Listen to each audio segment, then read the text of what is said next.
There's a reason you feel empty when you wake up, a reason you feel restless at night. You were not made for comfort, but you've been drowning in it. Every hour you waste feeling good, you kill the man you were born to become. And you don't even notice, because comfort doesn't scream, it whispers. It convinces you that tomorrow is fine, that small pleasures are harmless, that taking it easy is self-care. It is self-destruction, slow, smiling destruction. If you continue living like this, half awake, half driven, half alive, you will die full of potential and empty of purpose. But if you can sit still, if you can listen to this entire speech with your whole mind and not flinch, not drift, I promise you this: you will never look at comfort the same again. You will hate what once pacified you. You will burn with discipline. You will feel shame when you waste time. You will begin to love what is hard, because you will realize that the pain you avoid is the very gate to the life you've begged for. And once you finish listening to this, if you obey it, if you repeat it, if you act on it, you will become dangerous.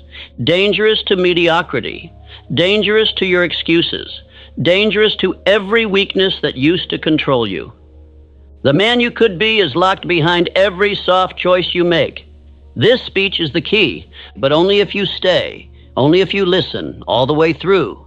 Let us begin. Introduction: the pleasure trap, your invisible cage. There is a prison more dangerous than bars of steel, a trap more powerful than fear.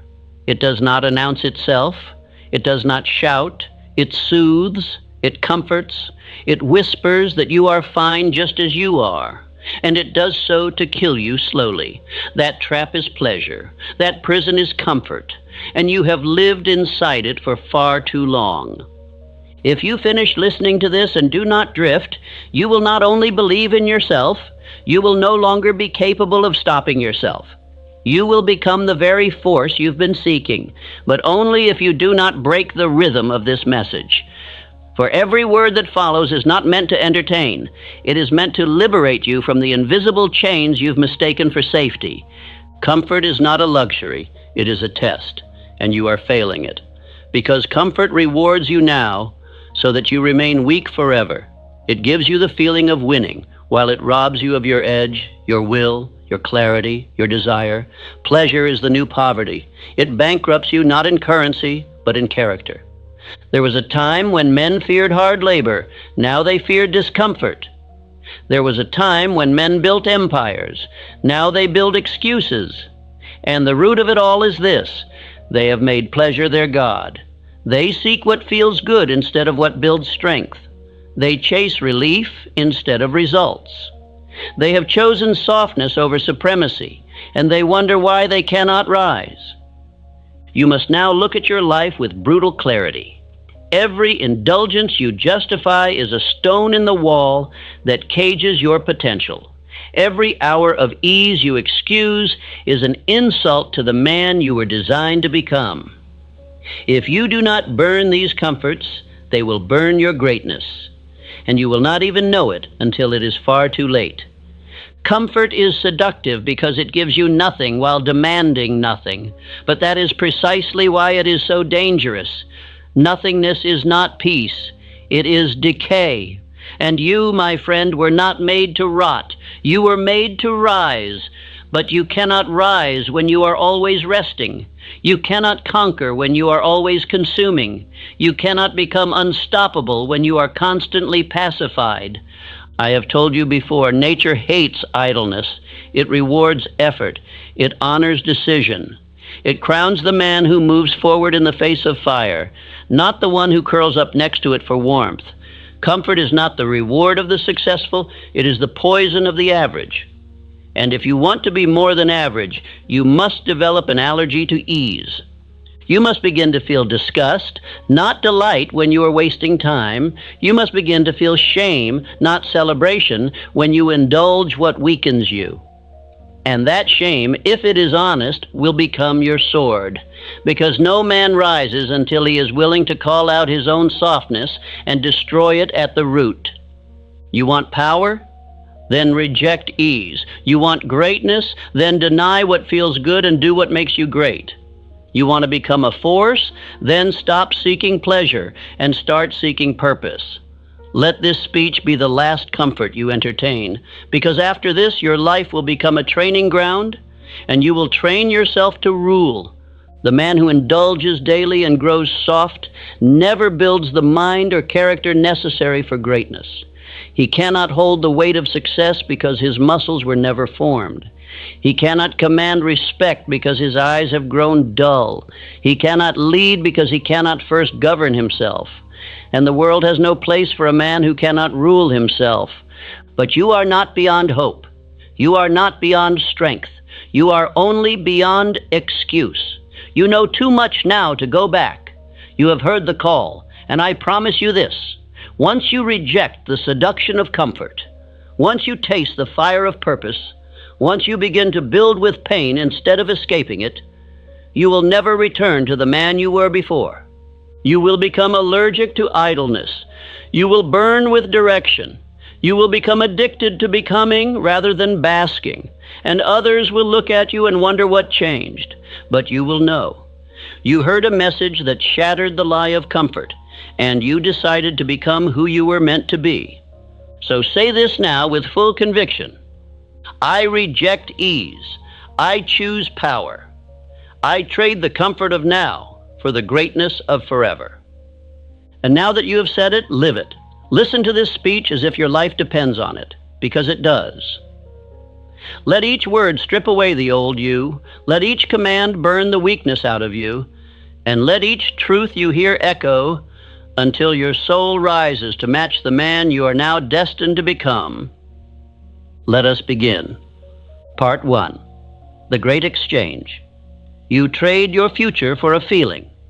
Every indulgence without purpose is a transaction. You may not realize it, but you are trading something each time you surrender to what feels good but builds nothing. That pleasure you give yourself, it comes at a cost. And that cost is always the same, the strength you could have built instead. Let me speak plainly. You are exchanging your future for a feeling.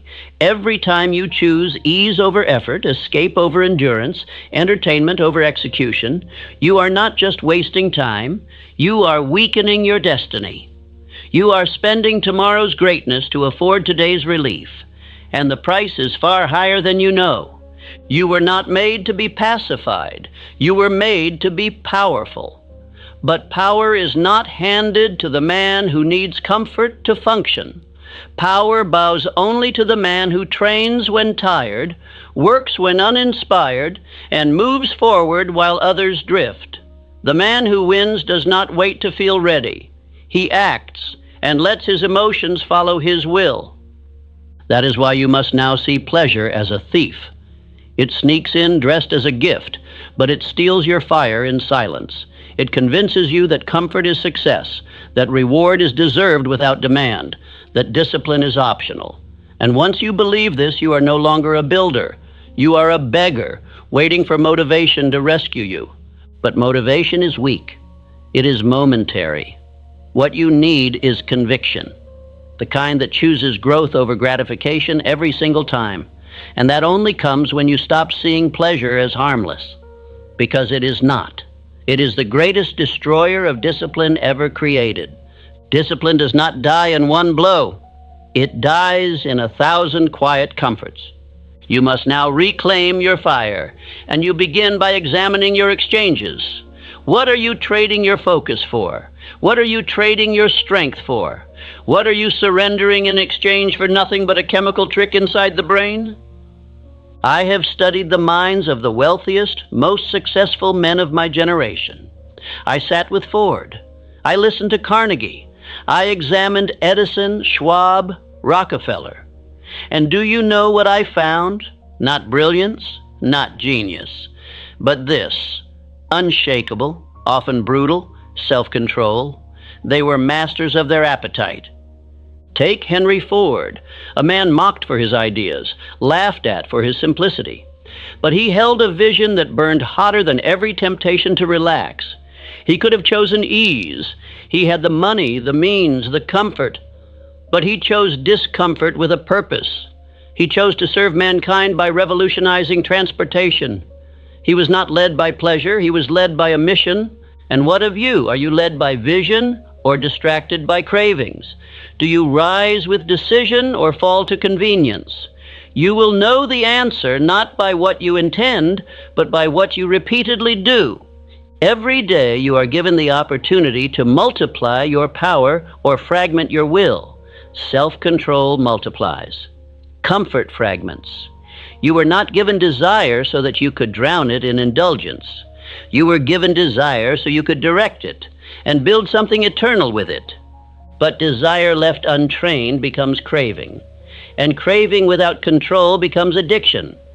And addiction, whether to sugar, to sloth, to comfort, or to distraction, is the enemy of all success. If you do not destroy it, it will destroy you. Let us return to this idea. You are not here to feel better. You are here to become better. Let that phrase haunt you. Let it replace the justification you give when you say, I deserve this. You deserve nothing you have not earned through effort. You are not owed rest until you have given your best. And even then, the greatest reward is not rest, but momentum. You must begin to act with the mind of the man you wish to become. And that man does not chase relief, he chases conquest. He feels the temptation to indulge, but he does not obey it. Why? Because his future is too valuable to sell for the price of temporary comfort. Say this now. I am not here to feel better. I am here to become better. Say it again, with force, with finality. This is not a phrase, it is your new law. If you build your life around how you feel, you will fail, because feelings are liars. They say it's too hard when you are one action away from a breakthrough. They say you've done enough when you've barely begun. They say take a break when you need to take command. Do not follow feelings, follow principles. And here is one that will change your life. The man who denies pleasure today is building the foundation of strength for tomorrow. The man who obeys his weakness today will spend his life wondering what he could have been.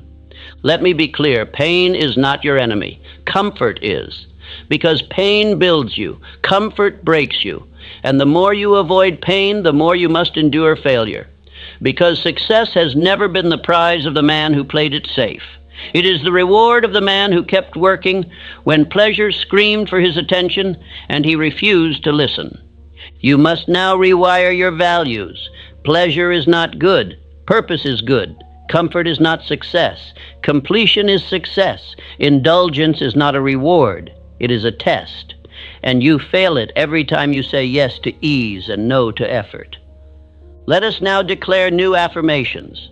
Say them aloud. Let your mind hear its new instructions. I am not here to feel better. I am here to become better.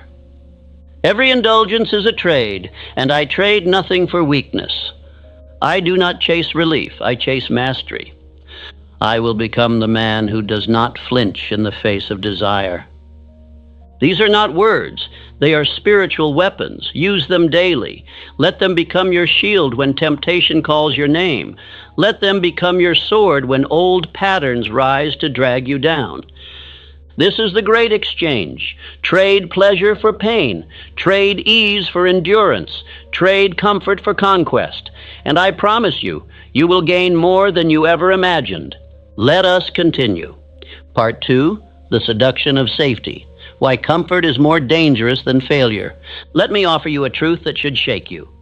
Safety is more dangerous than failure. For when you fail, you still move, you still learn. But when you chase safety, you stop growing entirely. Safety is stagnation wearing the mask of wisdom. And the man who seeks to protect himself from all pain inevitably shelters himself from all progress. The world has sold you a lie, that the goal of life is comfort, security, predictability, that your worth is determined by how little risk you take. But I tell you now, security is slavery. It chains your imagination. It suffocates your desire. It kills your ambition quietly and praises you for being reasonable. The greatest threat to your greatness is not hardship, it is habit. It is settling. It is doing just enough to survive, never enough to soar. And the root of it all is the seductive promise of safety, the idea that if you stay small, stay hidden, stay quiet, life will treat you kindly. But life does not reward the careful. It rewards the courageous. When I wrote Outwitting the Devil, I revealed the invisible forces that destroy a man without him ever realizing it. And among them, none was more insidious than the fear of discomfort. The devil does not destroy men with pain. He destroys them with pleasure, with comfort, with safety, with the slow rhythm of mediocrity. I called it hypnotic rhythm, that slow, unchallenged drift toward average. The man who fears risk falls into it. He stops trying. He stops dreaming. And soon he forgets that he was ever meant for more. He becomes obedient, not to his purpose, but to the pattern. He becomes what I call a drifter. And make no mistake, drifting is not harmless. It is death wearing the costume of calm. The man who drifts thinks he is resting. In truth, he is rotting. The man who drifts thinks he is stable. In truth, he is stuck. And the longer he drifts, the harder it becomes to rise again. Let us now contrast two men. One you know well, John D. Rockefeller. The other is the forgotten man, the one who feared risk, who chose security, who never dared. You've never heard his name. Why? Because history does not record the careful. It records the committed. Rockefeller saw opportunity in danger. He saw power in boldness. While others saved pennies, he shaped industries. He did not seek safety. He sought sovereignty, and he achieved it by stepping beyond what others feared. He moved boldly. He acted decisively. He did not consult the crowd. He did not check whether the world would approve. He knew that comfort is the enemy of creation, and so he walked straight through discomfort and built his name into history. What of you? Will you be forgotten because you feared what must be done? Will you be erased by time because you stayed quiet, careful, content? Or will you rise? Will you be one of the few who choose to live dangerously, not recklessly, but purposefully, bold enough to endure pain, strong enough to face discomfort, and wise enough to know that safety is a silent killer? Say this now. I live beyond the fences of fear. Say it again. I defy the comfort that keeps me small. This is the beginning of self-mastery. To reject the illusion of safety and embrace the reality of risk. For risk is not your enemy. It is your teacher. It reveals your weakness. It forces you to grow.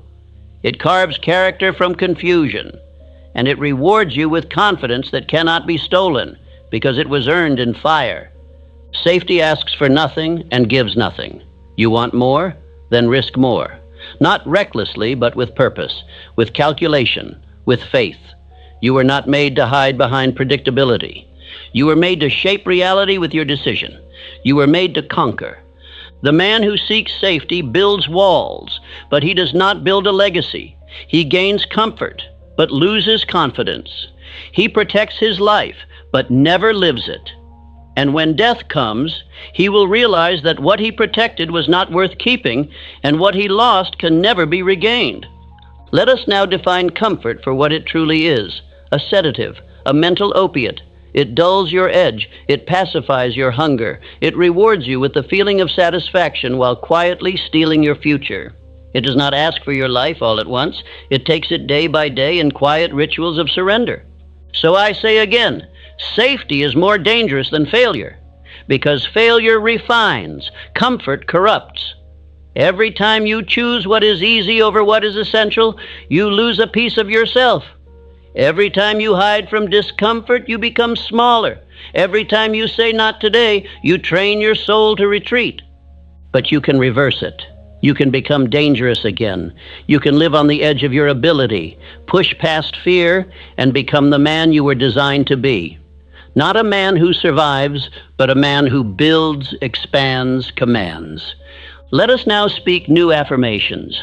Let your subconscious mind hear the orders of your higher self.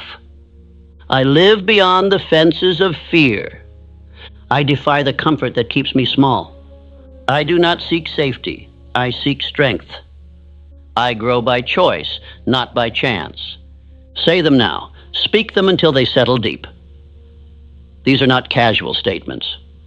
These are your new orders, your new identity, your new foundation. You will not be remembered for how carefully you lived. You will be remembered for how courageously you acted. And you begin that courage with one decision: to stop living for safety and to start living for strength. Let us now move forward into the truth, into the fire, into the next revelation. Part 3. The Death of Desire, Why the Comfortable Man Never Achieves.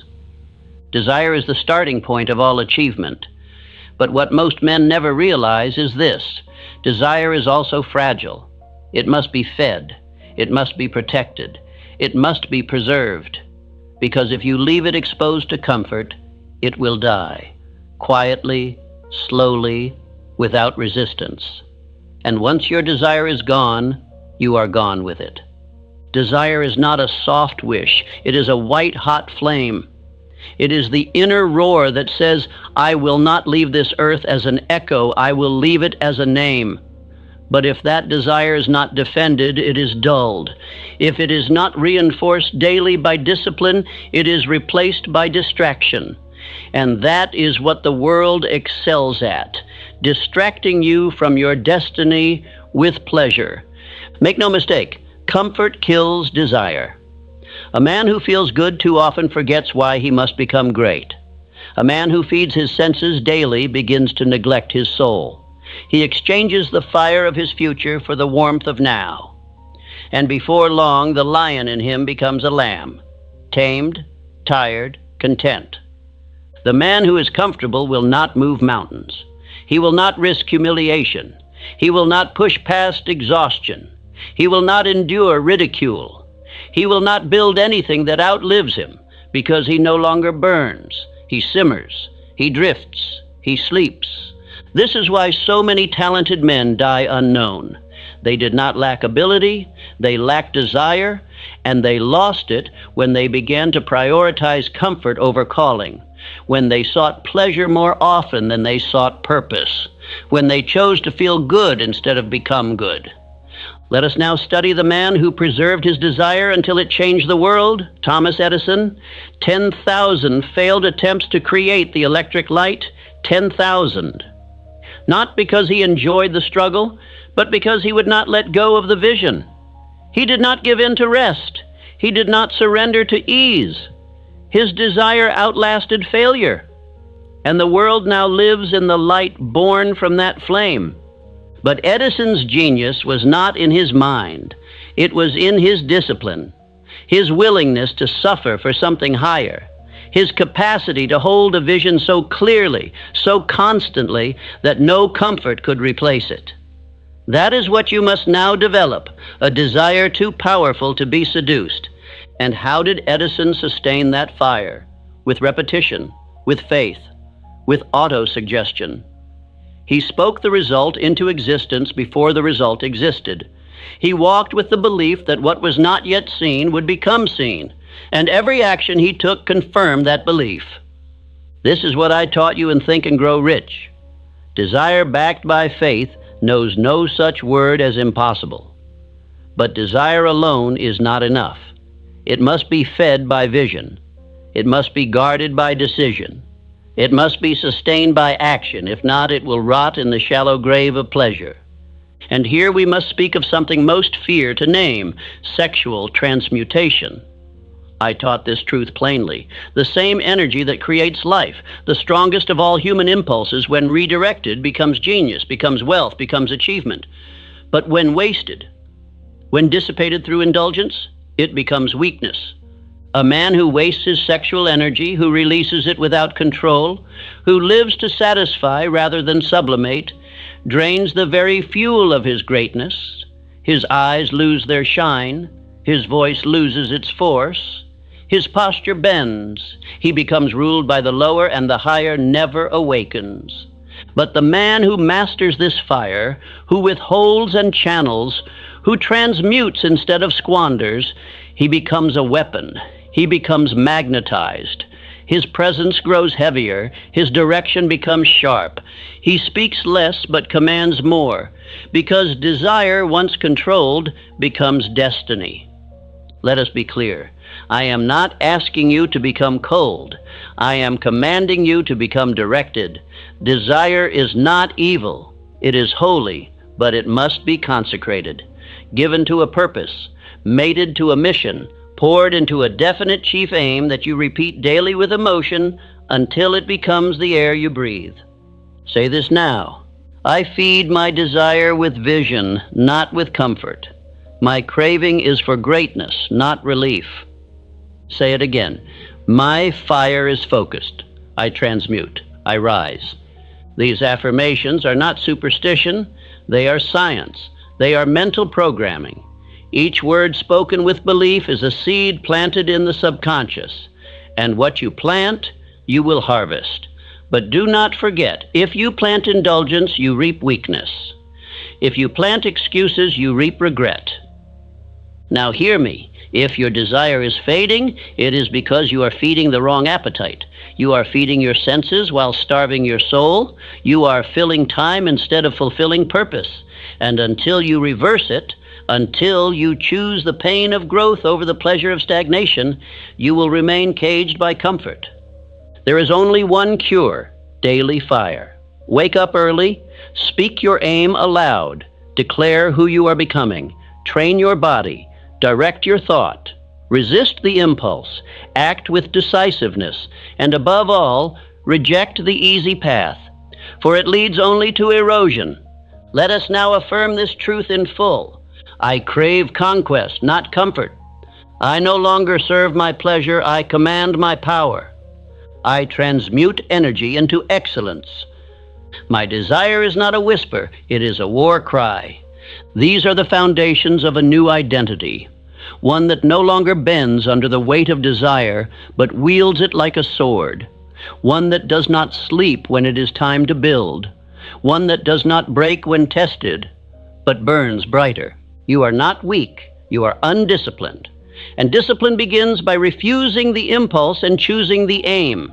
The higher, the harder, the holier path. That is the man who becomes unstoppable. And that is the man you are becoming. Let us now press forward. The flame has been lit. Now we must learn to suffer with joy, because what you resist becomes your strength. Part 4. The pleasure-pain principle. Why true mastery begins in suffering. No man becomes great without suffering. Let me repeat that. No man becomes great without suffering. Not because pain is inherently noble, but because pain is the only force sharp enough to cut through weakness, to separate the soft from the strong, to expose what is true beneath what is tolerable. The modern man flees pain. He has been trained to do so. He has been taught to see suffering as something to avoid at all costs.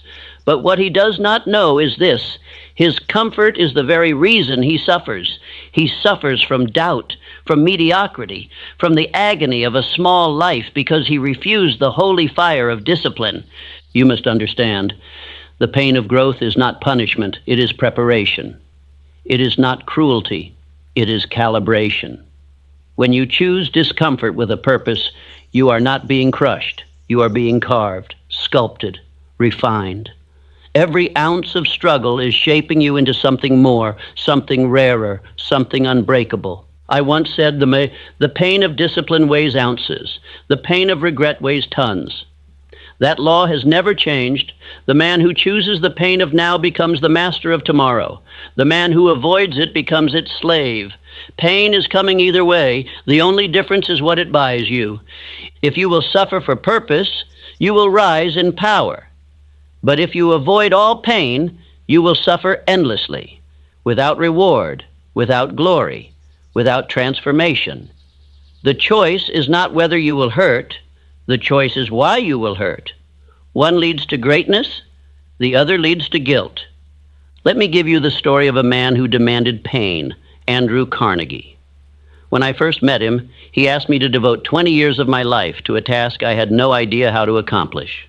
No salary, no guarantee of success, just a definite chief aim, a handshake, and a test. a test of my willingness to suffer for something greater than myself. He knew that only those willing to suffer could be trusted to succeed. He knew that the road to riches was not paved with comfort, but carved through resistance. He gave me no ease. He gave me an opportunity to become worthy, and I thank God he did, because what I became in those years was forged in fire. And what you are becoming must also be forged. You cannot build a masterpiece with soft hands and a soft mind. You must enter the pressure. You must learn to rejoice in discomfort, not as a masochist, but as a master. Let us speak clearly now. You are either suffering for nothing or suffering for something. If you choose to suffer for nothing, life will still hand you pain, but it will give you no progress. But if you suffer for something, if you choose to endure hardship for a vision, for discipline, for identity, you will become a man others cannot recognize. Do not wait for life to force you to grow. Choose to grow now. Choose to do what is difficult. Choose to wake up early, to say no to indulgence, to sit in silence, to delay pleasure, to push through fatigue, to train your will. This is your proving ground. And if you're afraid of suffering, remember this: the pain of today is the pride of tomorrow. The struggle of now becomes the story of forever. You will look back and bless the fire. You will thank the hardship, because without it you would have remained a stranger to your own power. Let us now speak the words that rewire your mind. I rejoice in discomfort. I endure suffering with joy. My pain is proof of progress. What I resist becomes my reward. Say them, speak them, let them burn. These are not affirmations of the weak. These are the declarations of men who rise, of men who do not flinch, of men who walk forward while others fall behind, because they know mastery begins in suffering. And what is mastery? It is not ease. It is not applause. It is not a finish line. Mastery is becoming so aligned with your purpose that you no longer run from pain. You walk with it like a companion. It is no longer the enemy. It is the entrance. Suffering without a cause breaks a man, but suffering chosen with direction builds a man that nothing can destroy. He becomes forged, focused, fierce. He does not wait to feel ready. He acts and forces readiness to catch up.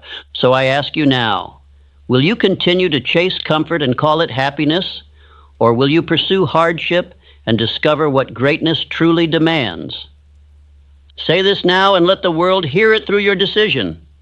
I do not escape pain. I use it. I do not retreat from discomfort. I rejoice in it, because I know that pain is the forge of power. Let the soft men run. Let the comfort seekers hide. You were not born for escape. You were born for fire, and the fire is waiting. Walk into it. Part 5. Modern Slaves of Pleasure. How society trains you to stay weak. The average man believes he is free. He walks about with pride, convinced he is the captain of his soul. But if you strip away the illusions, what you find is not freedom. You find obedience, not to truth, not to purpose, but to comfort. He is a slave, and his master is pleasure. Today's man is no longer forced to labor under chains or rulers. His bondage is mental, invisible, painless, and for that very reason it is the most effective form of slavery the devil has ever devised. You do not fight what you enjoy. You do not rebel against what pleases you, and so you become a prisoner who defends his cage. Look around you. Look at what men now call life: distraction, indulgence, pacification, instant meals, mindless pleasures, hollow rewards. The average man no longer dreams.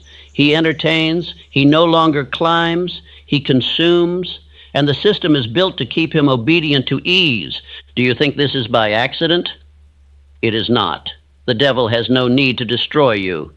He only needs to make you satisfied. He only needs to convince you that effort is cruelty, that discomfort is abuse, that hardship is unnecessary. And once he does, he will not need to stop you. You will stop yourself. The school system does not teach courage, it teaches compliance. The media does not inspire strength, it sells sedation. Advertising does not elevate your mind, it whispers that you are not enough, and that pleasure will make you whole. These institutions are not neutral, they are programs, and you have been programmed to be weak. But you were not made to be weak, you were made to choose truth over pleasure, purpose over passivity. And until you reclaim that power to choose, you are not a man. You are a machine in a system designed to waste you. Let us now speak of mental fasting. You must learn to deny the impulse, not because the pleasure is evil, but because the discipline is divine. Say no. Wait. Endure. Train your mind to sit in stillness. Teach your flesh that it is not in control. Reclaim the reins of your attention. Begin with small acts of denial. Delay the first bite. Rise at the first alarm. Finish the task before the reward. Withhold the indulgence. These are not minor acts. They are the building blocks of sovereignty. You are retraining a mind that has been taught to obey the loudest urge. And what happens when you delay gratification? Your vision sharpens. Your energy consolidates. Your willpower multiplies. Because what you do not waste becomes your weapon. What you withhold builds your edge. What you delay becomes fuel for achievement. This is why the strongest men in history, Carnegie, Ford, Edison, Rockefeller, lived simple lives. They understood that every indulgence carried a cost, that every pleasure granted without earning weakened the resolve. They built empires not with luxury, but with limits. So I say to you now, stop seeking more, seek mastery, stop chasing comfort, chase command, stop filling your life, start forging it. Repeat these words with fire in your spirit. I delay reward, I fast from ease. I resist seduction and I rise above the crowd. I no longer serve what pleases, I serve what builds. Pleasure has no power over a man with purpose. You must become ruthless with yourself, not cruel, but clear. You must strip away every habit that makes you soft, every ritual that makes you dull, every pattern that makes you predictable. You must become sharp, silent, uncomfortable, and unshakable. Society will not applaud this. They will call you obsessive. They will call you extreme, but they are wrong. You are not extreme. You are awake. And most men fear the man who awakens. He reminds them of what they could be, if only they were not slaves to ease. Let your life be a rebuke to weakness. Let your decisions be a war cry against mediocrity. Let your self-control be so fierce that others tremble, not because you dominate them, but because you have mastered the one thing they never could, yourself. You are no longer a victim of the system. You are the destroyer of it. You are the builder now, the commander, the man who fasts while others feast, who trains while others talk, who suffers while others sleep, and who reaps what the world will never earn because they refuse to pay the price. Say it once more. I delay reward, I fast from ease, I resist seduction, and I rise above the crowd. This is your declaration of independence, not from tyranny, but from temptation, from the mental cages built by a world that wants you comfortable, controllable, and forgotten. You will not be forgotten, because you will not be controlled, because from this day forward, you will not be comforted. You will be called. Let us press onward. The fire grows. Part 6, the power of withholding. Sex, transmutation, energy retention, and focus. There is a power within you greater than any force you have ever known. A power so potent, so creative, so overflowing with life and fire that it can either raise you to the heavens or bury you in the grave of wasted potential. That power is your energy, and most men squander it before they ever understand its value. When I studied the most powerful men of our age, Carnegie, Edison, Ford, Rockefeller, I found a secret none of them spoke about in public, but all of them practiced in private: the art of withholding, the redirection of life's strongest force, sexual energy, into work, into vision, into legacy. I do not speak of suppression, I speak of transmutation. a deliberate, conscious conversion of passion into production, of desire into domination, of craving into creation. The same energy that brings life into this world when not wasted builds ideas, systems, wealth, and identity, and the man who withholds becomes unstoppable. Most men never learn this. They waste their power through indulgence. They feel an urge and obey it. They are ruled by sensation, and as a result, they become dull, spiritless, aimless. Their eyes grow heavy, their thoughts slow, their posture collapses. Why? Because what is spilled without purpose depletes the soul. You must not be like most men. You must withhold, and not to punish yourself, but to prepare yourself. Every drop of retained energy is a weapon. Every moment of withheld pleasure is a moment of increased focus. Every day you choose control over release is a day you rise in unseen strength. This principle is not new, it is ancient, but it has been buried by a culture that glorifies indulgence and mocks restraint, a culture that would rather see you addicted than awakened, obedient to impulse rather than in command of your drive. But you, my friend, are no longer one of them. You must now master this inner fire, and do not fear it. Desire is not evil, it is divine, but it must be governed. Like a stallion, it must be bridled and directed toward the race of purpose. Left wild, it tramples your future. Controlled, it carries you to greatness. Edison was a man of deep desire, but his nights were not spent in indulgence. They were spent in labs, in silence, in invention. Napoleon Bonaparte was not celebrated for restraint alone, but for how he harnessed his force into action. He channeled it, directed it, used it. And so must you. I will tell you this plainly. That which you do not waste becomes your weapon. Energy retained sharpens your perception. It strengthens your command. It gives force to your voice, authority to your presence, and clarity to your purpose. This is why men who withhold walk differently.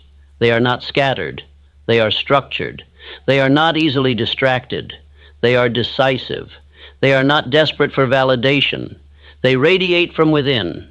The world sees it, even if it cannot explain it. But the man who lives it knows. Let us now speak your affirmations. These must not be whispered. These must be declared. I conserve, I transmute, I redirect my energy into conquest. Nothing in me is wasted. My desire is a servant of my purpose.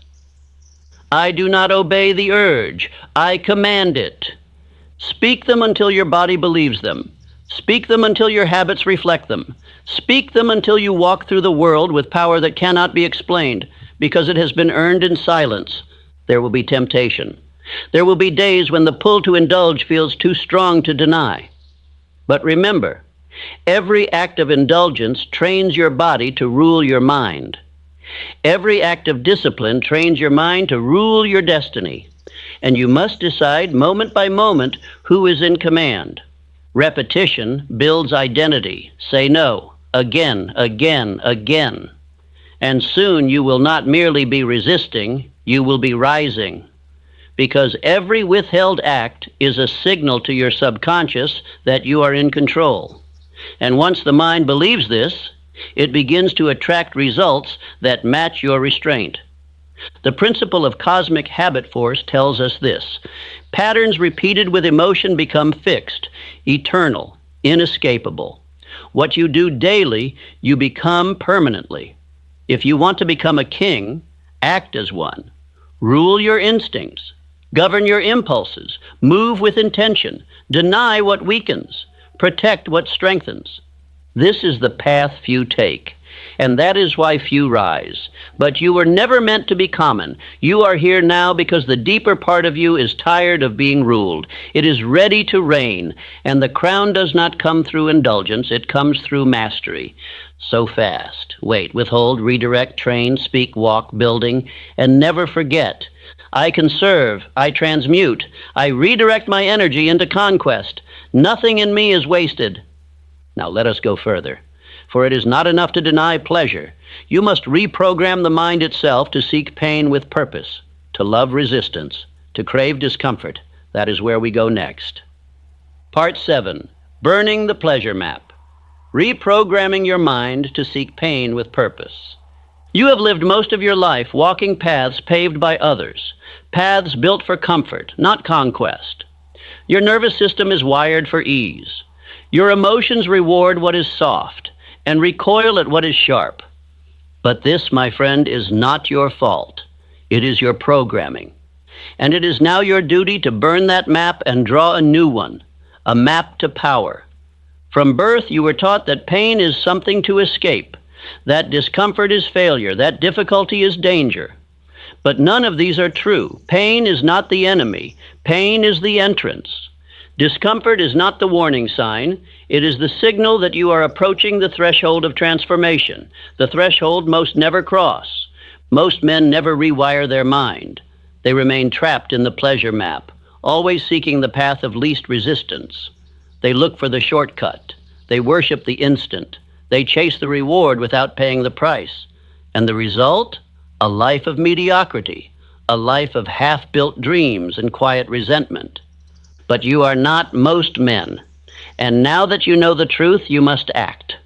You must recondition your entire frame of reference. You must no longer ask, does this feel good? But does this make me grow? You must no longer seek what soothes, but what scars with significance, what leaves you different. Let me give you the new law. What is difficult is your direction. What hurts is your homework. What you avoid is your assignment. If you truly desire mastery, you must train yourself to walk toward what others run from. And the training begins with repetition.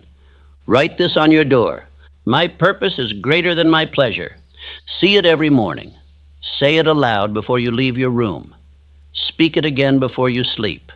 Let it burn into your mind. Let it override the old pattern that says, I will do what feels good. Replace it with, I will do what builds me. That is autosuggestion in its most aggressive, most transformative form. You must train your mind like a warrior. Wake early. Begin your day before the world has its claws in you. Do not wait for motivation. Act as if your life depends on movement, because it does. Do the hardest task first. Deny your appetite. Withhold your reward. Speak least. Execute most. This is not punishment. This is pattern replacement. And when your mind begins to resist, you do not argue with it. You instruct it. You command it. You say, we do not retreat from pain. We run toward it. For what others fear, we feast upon. Let us recall Charles Schwab, a man of steel and purpose. He did not rise by chasing what felt good. He rose by choosing what others would not touch. Responsibility, risk, intensity. He found joy in the fire. He thrived in the furnace because he trained himself to love the very thing that broke lesser men. You can do the same. You must do the same. It begins with thought. It continues with speech. It locks in through behavior. That is the chain of reprogramming. Thought, spoken word, action, identity. If you repeat a thought with emotion, the subconscious accepts it. If you speak it aloud, the body prepares for it. If you act upon it, the brain rewires itself around it. If you persist, it becomes automatic. You become the new man. Now speak these affirmations and let them settle deep. I find joy in resistance. I feel power in restraint. I pursue only that which builds me. My comfort is the enemy. My challenge is my companion. Speak them until you feel the shift, until you no longer flinch at discomfort, until you begin to smile when others would stall. That is the moment you know you have begun the transformation.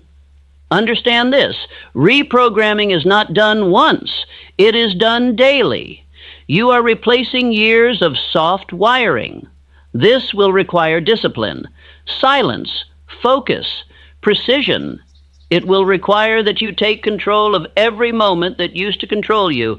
This is not a suggestion, it is a survival plan. Because if you do not rewire, the world will do it for you. It will push you back into patterns of passivity. It will reward you for being like everyone else. And you will forget again who you were born to be. But that will not happen. Because you will become the man who burned the pleasure map. who left behind the childish craving to feel good and took up the crown of becoming great, who reconditioned his soul until pain became pleasure and discipline became delight. Say this now, one final time. I no longer seek to feel good. I seek to become good. I do not run from pain. I walk through it. My purpose is greater than my pleasure. Let us proceed. The old man is nearly dead. One more part remains. Part 8. Death to the old self. Step into the new man who fears nothing and seeks everything. You are not here to preserve who you were. You are here to bury him. You are here to execute the version of yourself that hesitates, that pleads for rest, that asks for comfort before completion. The soft man who doubts, delays, drifts, and dies with potential unspent, he must perish. That version of you is over. This is not a metaphor. This is a ritual. The old self must die so that the new one may live. You cannot simply change habits. You must change identity. The man who lives by discipline cannot coexist with the man who lives by desire. One must bury the other, and it must happen now. Every time you act against your comfort, you are not merely training. You are killing weakness. Every time you resist temptation, you are cutting ties with the past.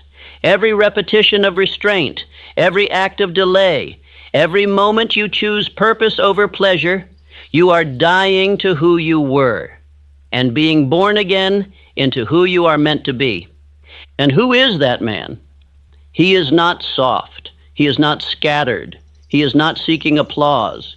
He is silent, decisive, direct, and dangerous. He does not explain. He does not complain. He moves. He builds. He destroys what no longer serves.